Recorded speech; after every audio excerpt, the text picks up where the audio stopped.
One of the most well-known dark side force powers is the Force Choke, seen used by just about every dark side user in Star Wars. It seems kind of overpowered and impossible to counter, so why didn't the Sith use it all the time?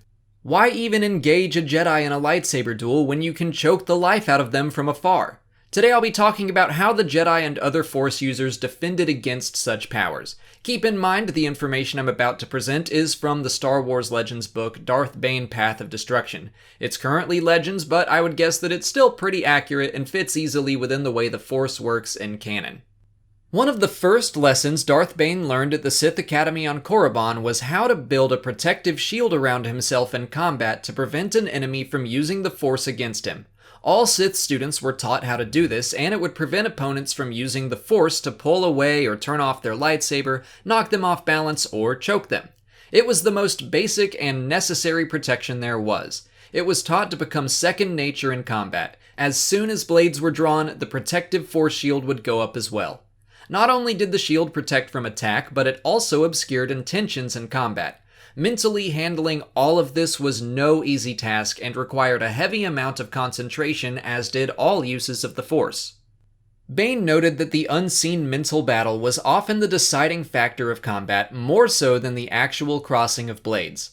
It's never explicitly stated, but it stands to reason that the Jedi would be taught this exact defense. Remember, Yoda told Luke that a Jedi should only use the Force for defense and never attack, which is contrary to what we see in the Clone Wars, but what can you do?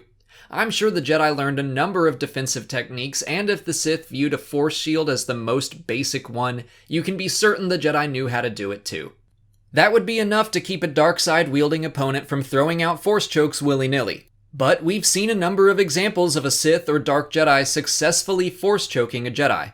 Dooku does it in Revenge of the Sith, and Asajj Ventress very impressively chokes both Obi-Wan and Anakin at the same time in the Clone Wars.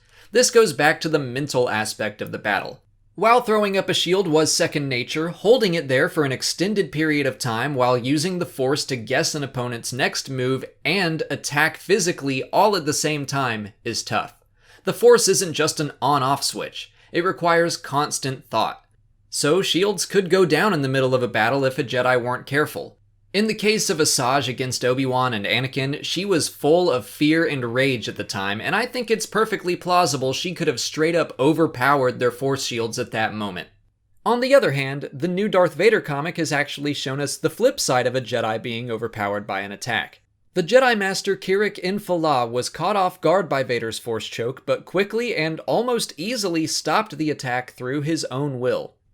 So to recap, Darkside users couldn't just Force choke all of their opponents because their opponents most likely had shields up in defense. They also had to focus on maintaining their own shields and the physical side of combat, and then they would have to add a Force choke attack on top of all of that. It wasn't an easy thing to accomplish. But that's it for today. If there are any other topics you would like to have cleared up in future videos, please leave them in the comments. If you haven't already, please like this video, subscribe to the channel, follow me on Twitter, Instagram, and Facebook, and consider checking out my Patreon page. As always, thanks for watching, and may the Force be with you.